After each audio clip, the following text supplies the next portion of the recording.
Hello, everyone. My name is Gus. Hi, I'm Woody. And today, well, first of all, I'm trying to understand why do you have a picture of your dog on your hat? Like, people said they miss your hats, but I don't think they were thinking about you having a. I have the love of my life on my phone as well, and on my Okay, head, that's- and on my. I have a shirt. I I only think- have one. It's called "Love of Your Life," meaning there's one, All right. and mine happens to be L. my red mini poodle. All right. But I Comment- have a question for you. I want people to comment below We if can. they think it's weird that you have a picture of your dog. It's not even a picture. It's a caricature of your dog Yes. on a hat. Like, Yes, and I who just, gave you that, by the way? There's no way you bought that. No chance. No, It was a gift. my other daughters. This All is right. my primary daughter, but my other daughters. But I have a question too, because Yeah. you usually open with questions for me. But I was looking up, and Yeah. I'm always wondering.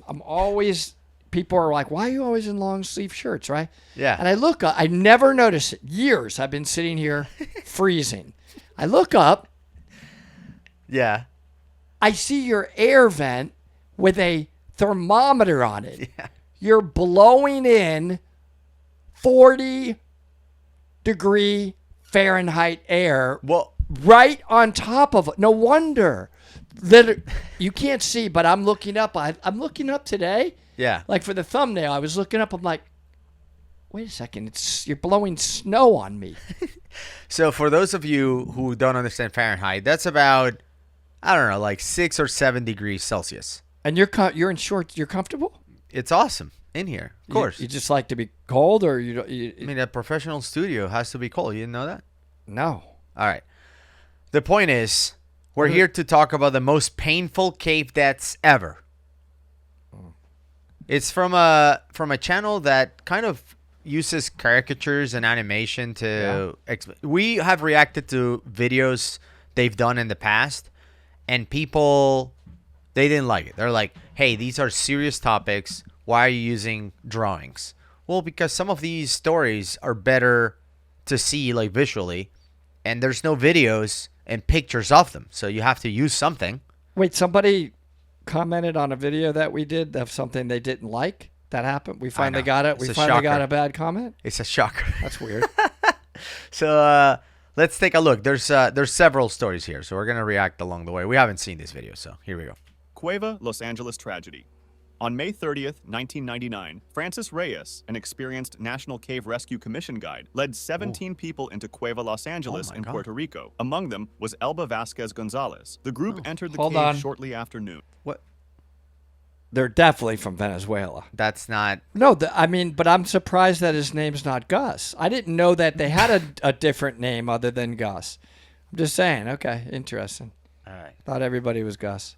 And the group followed a stream passage that initially seemed safe. As they went deeper, Reyes noticed the stream's flow got stronger. The group didn't know that heavy rain had fallen in faraway mountains, sending water rushing through the cave. Feeling danger, Reyes decided to take the group toward higher ground. As the water level started to rise, the gentle stream became a dangerous current and panic set in. He told everyone to climb a steep rocky slope leading to an upper passage. Like the Reyes Thai and Vasquez rescue. were last. As they approached the slope, Vasquez had trouble true. keeping her balance on the slick ground and fell. The current swept her downstream right away. Her head struck the cave wall and she lost consciousness. Reyes jumped into the dangerous water immediately. Fighting against the current, he reached Vasquez and grabbed her with one arm while bracing against rocks with the other. Struggling against the powerful flow, he made his way back to the slope with Vasquez still unconscious. When he reached the bottom of the slope, he was almost too tired to move. Using his last bit of strength, he lifted Vasquez up and the group pulled her to safety on dry ground above. As Reyes attempted to climb up himself, a huge wave surged through the passage. It struck him with tremendous force, breaking his grip on the rocks. Vasquez, now conscious, reached for him desperately. Their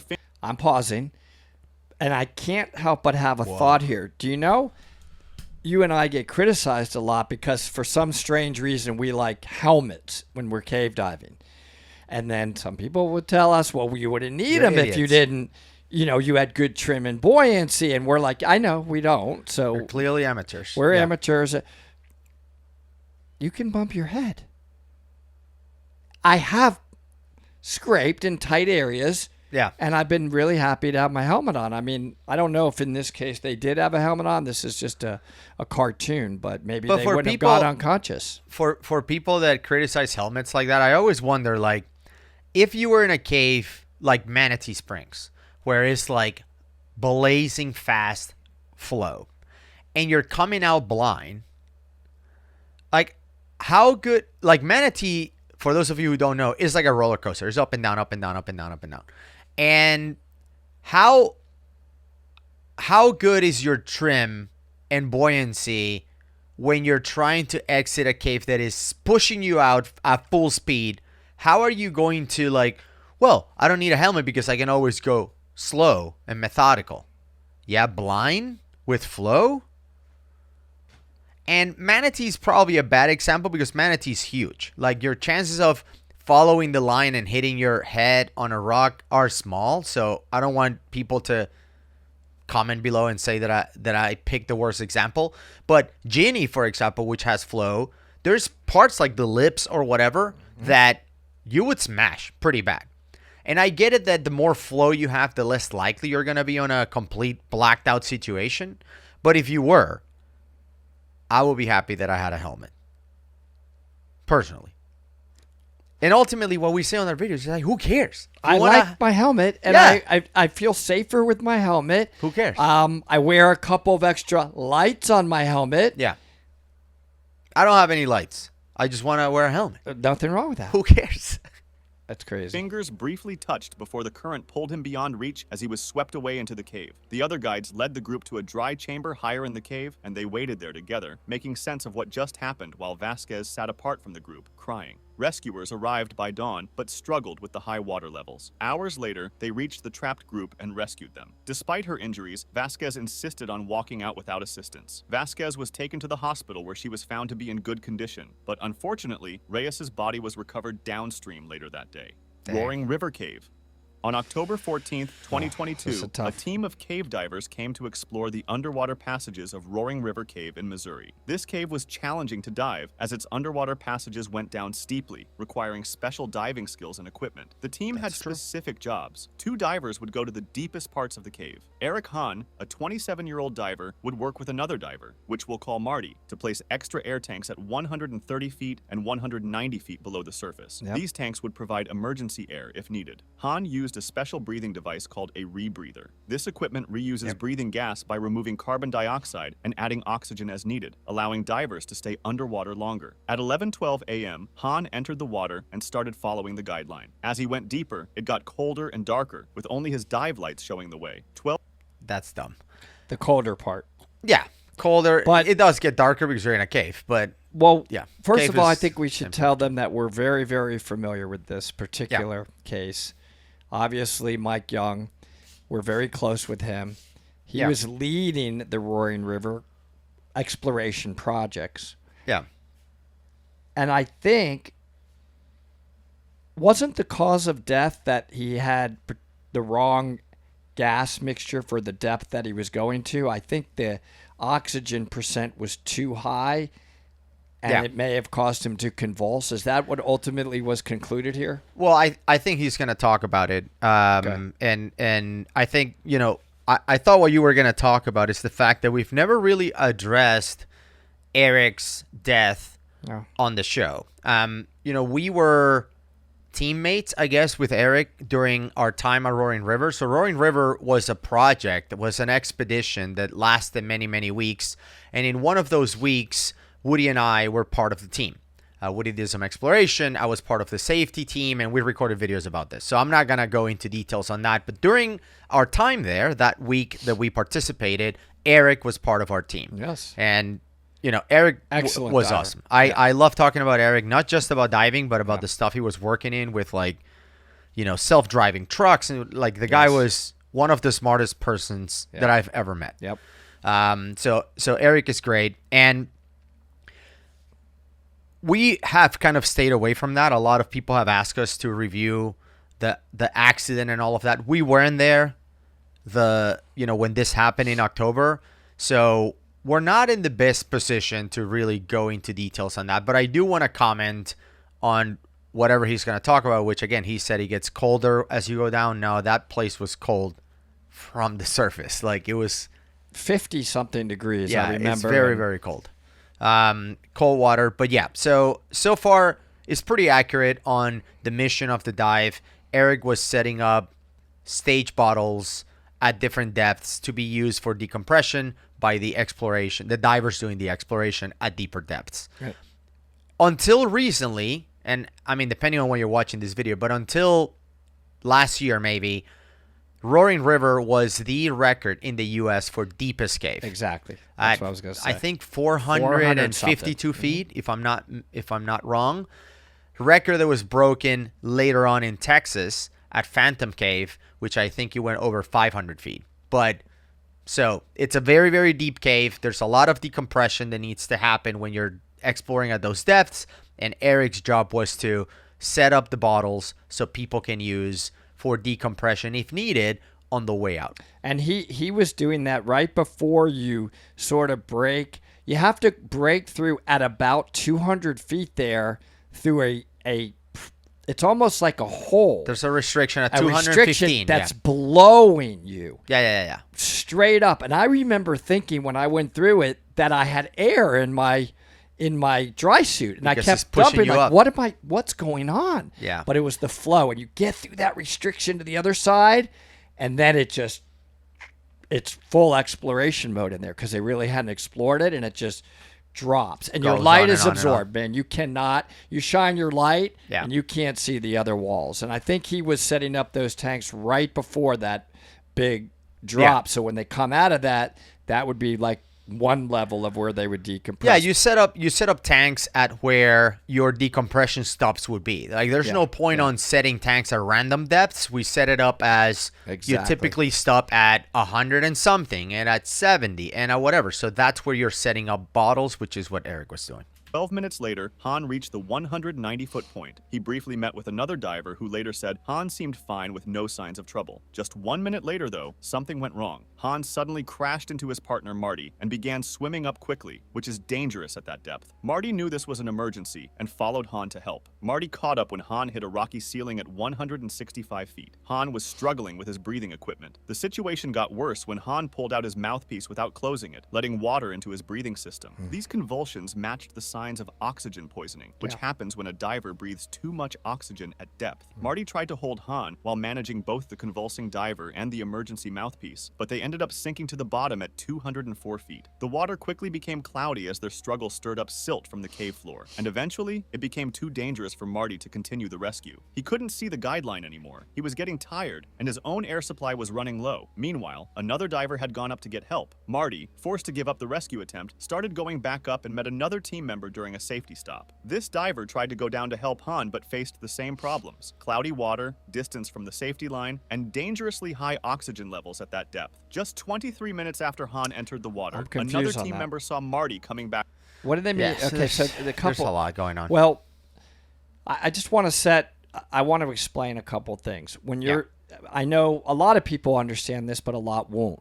When you're diving on a rebreather, you are monitoring. The most important thing you should be monitoring is the partial pressure of your oxygen. Right. It's probably on every page of a rebreather course.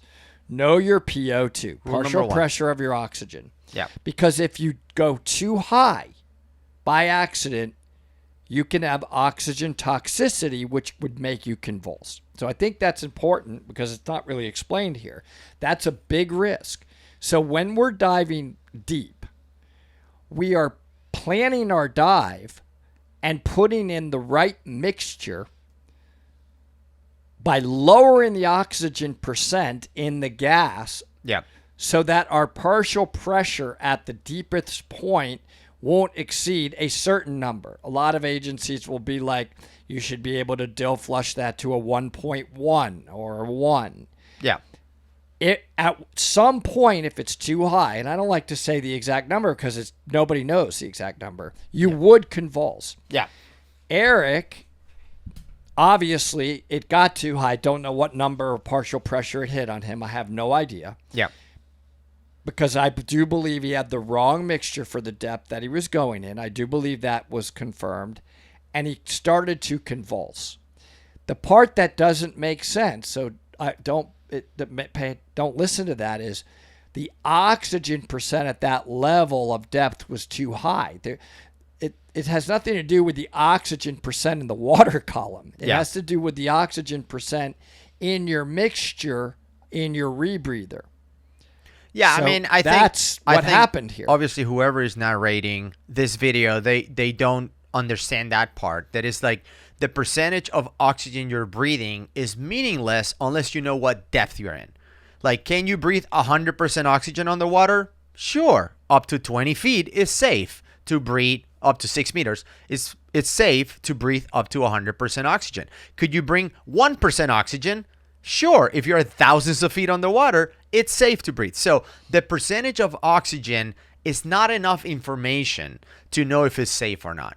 In this case, Eric had nitrox. He had more than 21%, and he was diving. Wow. Yeah, he was diving deep.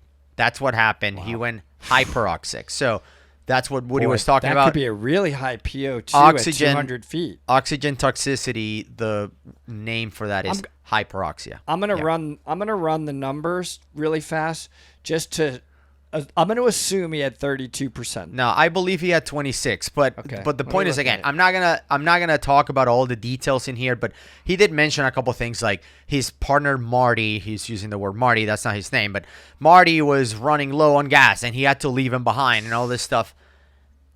I'm not gonna go into all those details. I think that this has been documented out there. There was a full investigation on this, but yeah, that's not. But for those that are in the know about rebreathers, if he was at 200 feet approximately, 200 feet on 26% nitrox, the most he could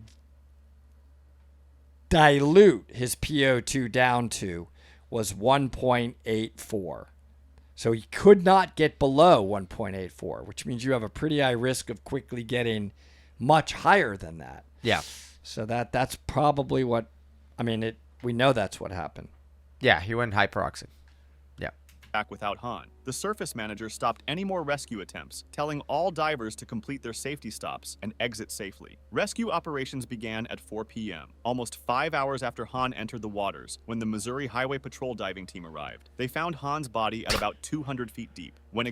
Again, it's a small detail, but I want to give credit to the people that actually did the rescue, which was Mike and his team. So the Roaring River expedition team was the one who performed the recovery of Eric's body. It wasn't the Missouri Highway Patrol's dive team or whatever. Like, is that even a team? I don't know. But not to take credit away from that team if it does exist, but it was our own team who did it. Now there is a process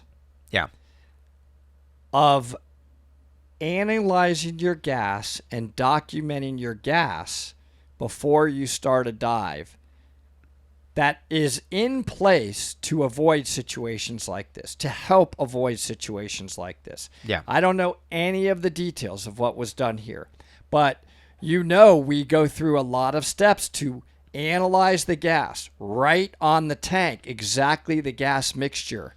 Yeah. So that we know, hey, this gas is appropriate for this depth. Yeah. And typically on a big exploration project, there may even be like a safety diver or safety person double checking this kind of stuff before divers go down. So it's just, there's a lot of discussion points here, and we don't have the info, as you said, but I'm just trying to set up an understanding for everybody out there that when there's a big project like this and you're going deep, there are processes in place to try to avoid something like this. Sure. Examined, Han's main mouthpiece was open and out of his mouth. His backup mouthpiece, instead, was in his mouth with a small air leak. His tank still had air, showing he didn't run out of breathing gas. Cave diving experts found that Han seems to have miscalculated how deep he could safely go with his breathing gases. His main gas didn't have enough helium for diving at those depths, making him more likely to get nitrogen narcosis. Besides, Han had also been manually adding too much oxygen to his system at 190 feet. Even small additions of oxygen can quickly reach dangerous levels at depth, possibly causing the oxygen poisoning that was noted. Dudu Cave tragedy. On February 9th, 2019, two Italian divers, Carlo Basso and Carlo Barbieri, went to explore the famous El Dudu Cave system in the Dominican Republic. This underwater cave is known for its maze-like passages and beautiful scenery that attracts many divers. Neither Basso nor Barbieri had proper training for cave diving, as they only had regular open water diving experience. Or proper equipment. Well, right there. You could have stopped it at they don't have proper cave diving training. Yeah. Pretty good chance you're going to die. Well, and not just that. cave. We cover this as well. This is Ed was the one who recovered these bodies. So we cover this as well in the past. And it wasn't just that they didn't have the right training and the right equipment, but they also had the wrong attitude. Like people, they were diving caves. This wasn't like they just venture in a cave for fun that one day and die. No, it was they had been diving caves all over the world with no training and not the right equipment.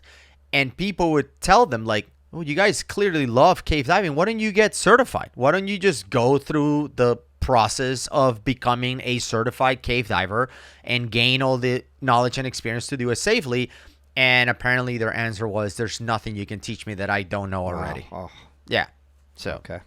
By 11:50 a.m., they had entered the water. At first, their dive went smoothly as they swam deeper into the cave. As they went further, though, the cave became darker and narrower. Then they made a critical mistake. They left the main guideline and entered a side passage. These side paths are more dangerous, which is why they're set apart from the main line. As they moved through this narrow space, they stirred up fine dirt from the cave floor. The clear Well, it's not invalid if you add the fact that they didn't apparently make a jump and bring a line with them. Yeah, but side passages are not necessarily more dangerous. They're more dangerous if you don't bring a line along with you. That was the problem here. They didn't have. If you don't connect. You didn't connect. You didn't have a continuous guideline to the surface. Yeah. I think that wasn't the issue here, though, but let's just keep I don't know playing. what it is, so... Yeah. Water quickly turned dirty, and they couldn't see anything. Their lights only bounced off the floating dirt particles, making them useless. Things quickly got worse. They had lost the main guideline. There you go. Every move they made stirred up more dirt, making them even more confused. They couldn't even use hand signals to communicate because of how badly cloudy the water was. Each panicked breath used up their air supply faster. The situation became deadly when Basso's front air tank got tangled in the cave line. As he struggled to move, the line broke, cutting off their only reliable way back to the exit. They were now trapped in an unknown passage with no clear way out and running out of air. When the divers didn't return by mid-afternoon, people waiting on land became worried. The Dominican Republic's Speleological Society was called, and two skilled divers, Philip Lehman and Angel Comper, started searching for them. The rescuers soon found cloudy water, the first sign of trouble. Then, they discovered a broken guideline leading into a narrow, dirt-filled passage. The water was so cloudy, they had to feel their way through. After hours of searching, they had to turn back without finding the missing divers. The search continued the next day. On February 12th, 3 days after Basso and Barbieri entered the cave, rescuers found one of them. Carlo Barbieri's body was stuck in a narrow side passage, in a spot so tight that even the rescue divers had trouble reaching him. His gear was working fine, which means he likely ran out of air or drowned. The rescuers couldn't get his body out because the passage was too narrow and decided to leave the body there. By February 21st, after searching for nearly 2 weeks, the local team stopped looking. The risks were too great, and there was little hope of finding Basso alive. Two American divers, Ed Sorensen and Mike Young, experts in cave rescue, were called to help. After getting permission from worried local officials, Sorensen and Young had 8 days to complete their mission. Using special equipment, including a harness for tight spaces and a 4-point anchor system, they carefully moved into the narrow passage where Barbieri was found. Then, they discovered Basso's body the next day, stuck in a narrow passage beyond where they found Barbieri. Both bodies were eventually retrieved. Deepolder Sink 2. On May 11th. By the way, there's a lot of details that he skipped on here that are on the actual story are mind-blowing, which is, number one, the bodies were so hard to extract. The multiple cave divers, like world-class cave divers, attempted and they couldn't do it. So it was kind of like our breaking case of emergency last resort is to try to get Ed here, because Ed had built a reputation, deservingly so, by performing these impossible recoveries and rescues. And they said, look, if Ed can do it, then we're just going to seal the cave and leave him in there. And didn't Ed have his own harness that he built for recovering bodies like this? Because bodies are bloated, I don't mean to be graphic. Parts can fall off Yeah, the yeah. body. He built They can his get own- floaty. He built It's his own hard. harness to pull bodies out, Yes. to recover bodies out of caves.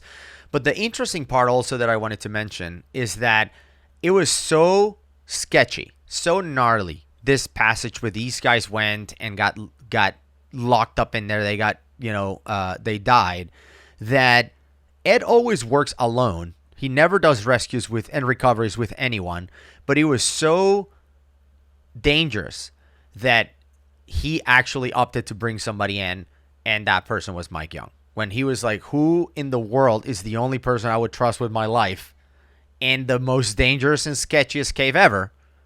Mike, you want to go? And then they went and pulled those two bodies out. But the story is way crazier than this. And in case you haven't seen it, I'm going to link it up here. Go check it out because Ed does a great job telling the story.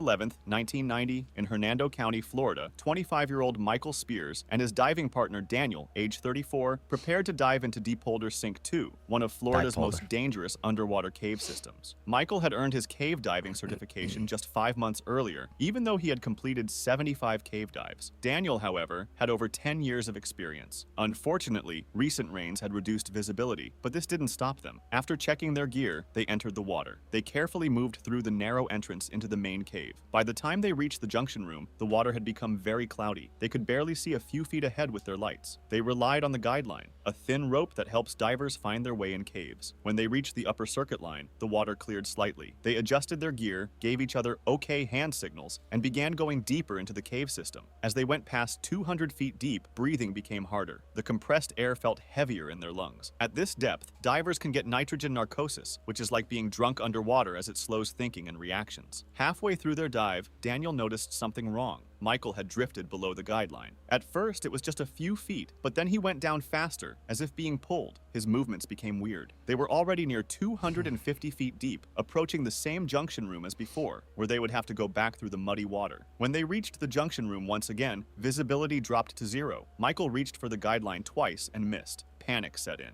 Disoriented, he turned the wrong way, back into the cave instead of toward the exit. Daniel lost sight of him immediately. Michael was fighting for his life. He saw what he thought was a guideline and followed it, unknowingly swimming deeper into an isolated chamber called the downstream ballroom. The increasing depth made breathing harder as carbon dioxide built up in his blood. His vision darkened at the edges, and it was becoming clear that it was the beginning of a depth-induced blackout. When his buoyancy failed, he sank and lost consciousness before reaching the bottom. Meanwhile, Daniel completed his required safety stops to prevent decompression sickness, a process needed to let nitrogen safely exit the body. At his 30-foot stop, Daniel looked around for Michael but couldn't see him. By the time he reached the surface, other divers had arrived. They went back into the cave, following the guideline to the junction room, but couldn't find Michael. The next morning, a team of skilled cave divers began the rescue operation. They carefully followed the guideline to the junction room and into the lower circuit, moving slowly to avoid stirring up more sediment. After hours of searching, at 241 feet deep, they found Michael lying face down. His regulator remained in his mouth and his mask in place, signs he had blacked out before realizing he was in danger. His oxygen tank was still half full. The search took 7 hours. The rescue team secured his body and brought him to the surface. Experts concluded that nitrogen narcosis and depth-induced blackout, worsened by carbon dioxide buildup, had caused Michael's death.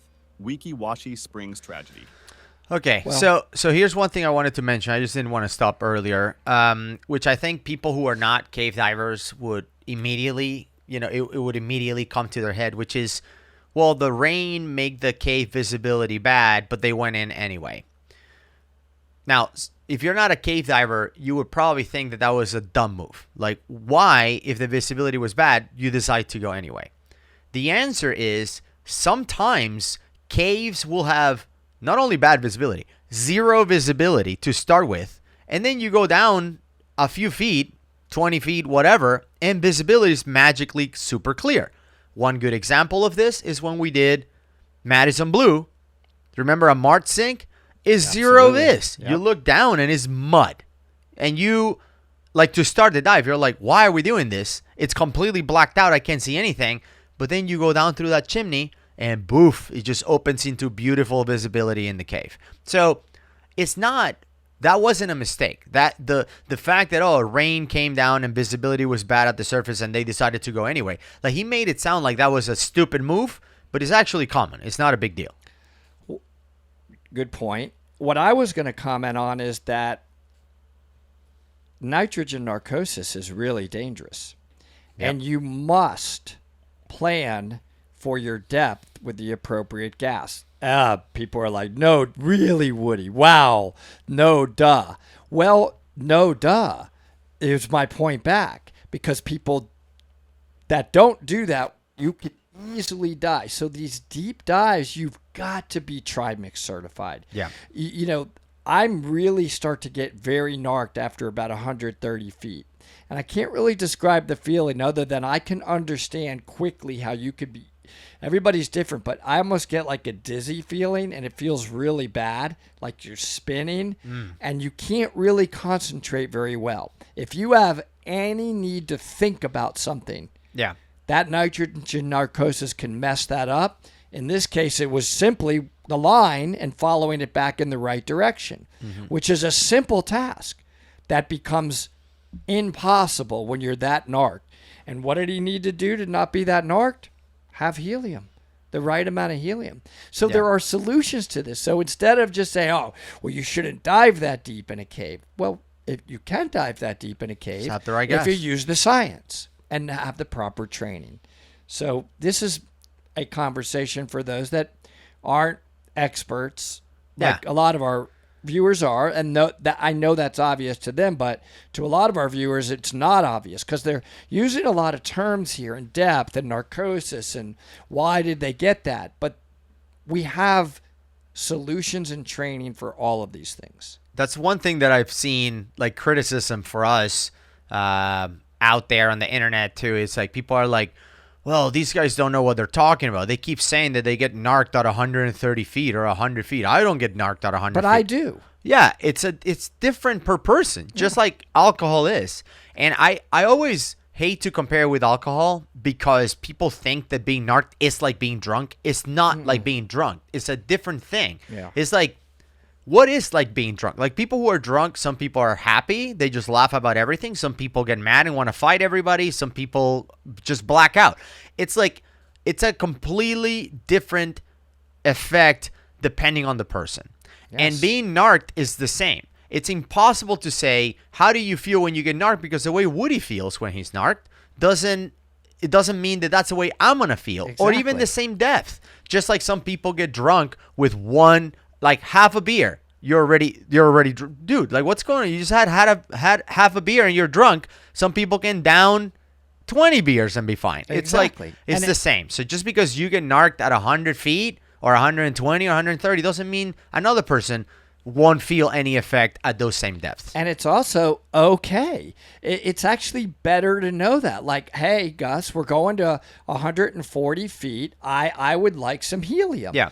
You're not going to be like, oh, are you a weak diver, Woody? No. I just get narked at 140 feet. It's not a matter of week. I'm telling you my limits, and you'd be like, great, let's get some helium. There's no judgment like, oh, you're not good. You can't handle But 140 ultimately- feet. It's silly. Ultimately, look at me, you Mr. Hater. Ultimately, if you're there looking at your screen saying, well, you get narked at 130, but I don't, well, you're better than me. You're better than me. But that's okay that you don't. Like, I don't understand. And that's okay that I do. It's not a competition. It's not a competition. It's so dumb. I know. All right, Wekiwachi.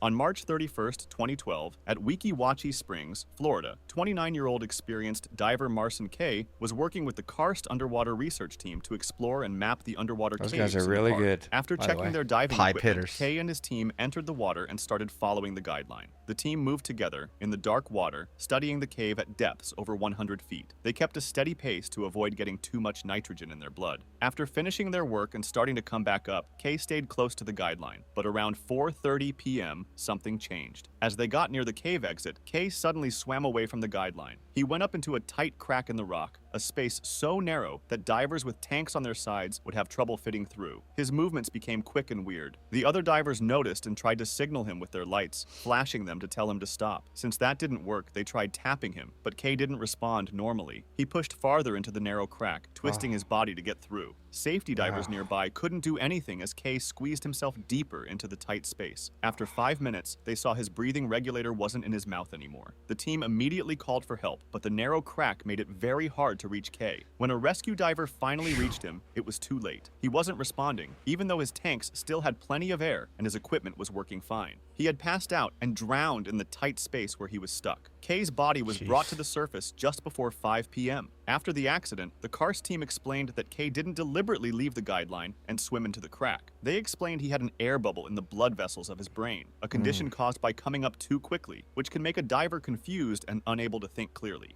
Paradise Springs tragedy. On September 22nd, 19... And By the there's way- really nothing, that you imagine if he wedged in so tight that he actually was able to get up through there. There's no way you could get that person out. What would I do? I was imagining, like, let's say you did that. You're confused and you squeezed yourself in, crushing your...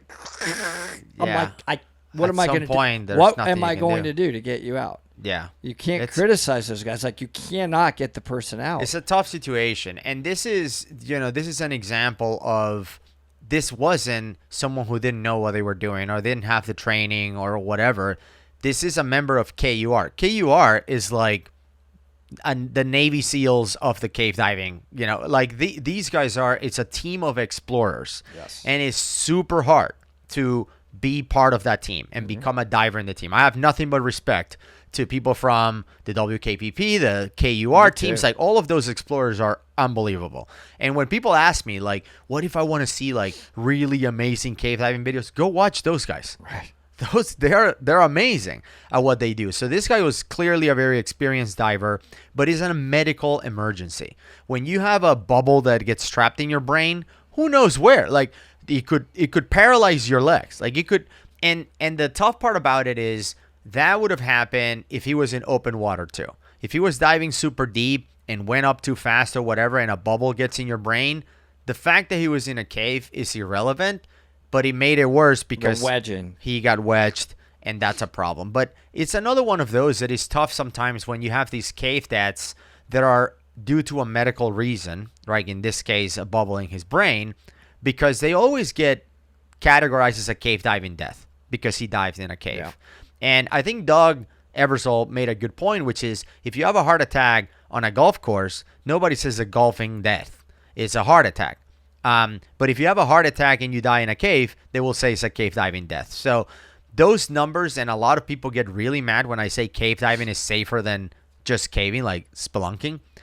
A lot of those numbers are skewed because people died in a cave, but didn't mean that they died cave diving. Like, I don't know how to explain it. I know what you're saying. It wasn't due to the fact that they were cave diving. Like, if you're in a cave and you lost the line and you drown, that's a cave diving death. I call that a cave diving death. You wouldn't have died, probably, if you were in the ocean because you wouldn't have gotten lost and then unable to surface and drown.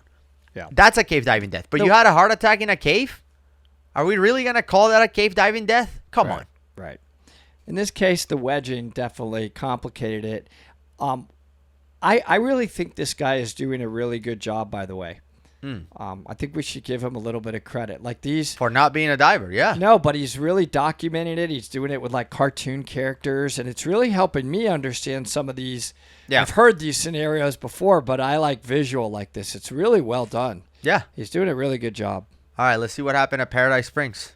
1996, at Paradise Springs, Florida, two friends, Jake Miller and Lisa Carter, went By the way, diving in I an love underwater this. cave. Both knew how to dive in open water, but had no training for cave diving specifically. And to make things worse, they didn't bring a safety line to find their way back. They entered the cave and descended 60 feet when they turned on their flashlights to see as they headed towards the passages. Wait, Jake what? went first, with Okay, so he's talking about Paradise Springs. I've dived. You've been at Paradise Springs too. course. The cave is like 100 feet. You don't even start into the cave until Yeah. you get to the... It's a big cavern, and then Correct. at about, I think it is 100, there's Yeah. a small Little cave, yeah. cave, but it's a cave. You've lost the light zone. They have a sign there. Is there a guideline in that cave? Yeah, I don't remember. Yeah, yep. Well, the point is, There is. Paradise Springs in Florida is one of the very few, like, very common caverns that allows open water. Like, you don't need to be a cave diver to go in there. It's just a I cavern. don't think there is a guideline, actually. I think you do have to tie off Bring and your bring own? a reel. Probably because There's it's a small sign. cave. Yeah. It's a small cave. But the point is, I think if you're in advanced open water and higher, you can go diving at Paradise Springs. They make you watch a safety video and all that, and then you can go diving. But at 60 feet, there's no cave. So I think that he got that wrong. Lisa following. As they went deeper, the passage got narrower. At 148 feet, they had gone deeper than they planned, but they kept going. Suddenly, Jake kicked up dirt from the cave floor by accident, clouding the water, and within seconds, they couldn't see anything. Lisa tried to grab Jake, but couldn't find him in the cloudy water. I didn't think so. Lost and unable to see, started to panic. He breathed faster, using up his air quickly. While feeling around for a way out, his hand found a narrow crack in the rock. He tried to squeeze through it, but his air tank and straps got stuck in the tight space. He couldn't move, couldn't see, and was completely lost in the dark. Meanwhile, Lisa felt movement in the water. She thought the cave might be falling in, so she quickly decided to swim back to the surface. After reaching safety, she called for help right away. Back in the cave, Jake was struggling to stay alive. His chest was pushed against the rock, his shoulders stuck in the crack. With his air running low, he desperately worked to take off his straps and, eventually, got free from his tank. He was no longer stuck, but now had no air supply and no light in the dark, cloudy water. Jake pushed away from the rock and tried to swim up to reach the surface. Rescue divers came within an hour. They went into the cave and searched through the cloudy water. They found that the cave had not collapsed as first reported. They found Jake's body in the crack, but he wasn't stuck anymore. Investigators realized that after freeing himself by taking off his tank and straps, Jake tried to swim to the surface. As he went up, the air in his lungs expanded and likely caused a bubble in his blood, making him pass out before he could reach safety. His body was found floating in the water at 144 feet deep. Lisa survived and later admitted they hadn't taken the risks seriously enough.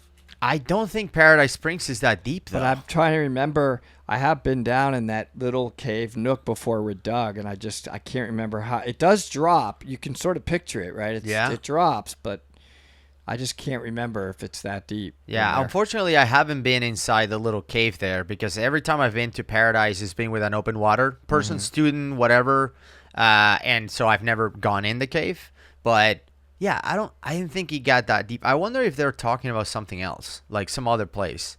Maybe there's a different Paradise Springs, not the one that we have dove in. But I don't know.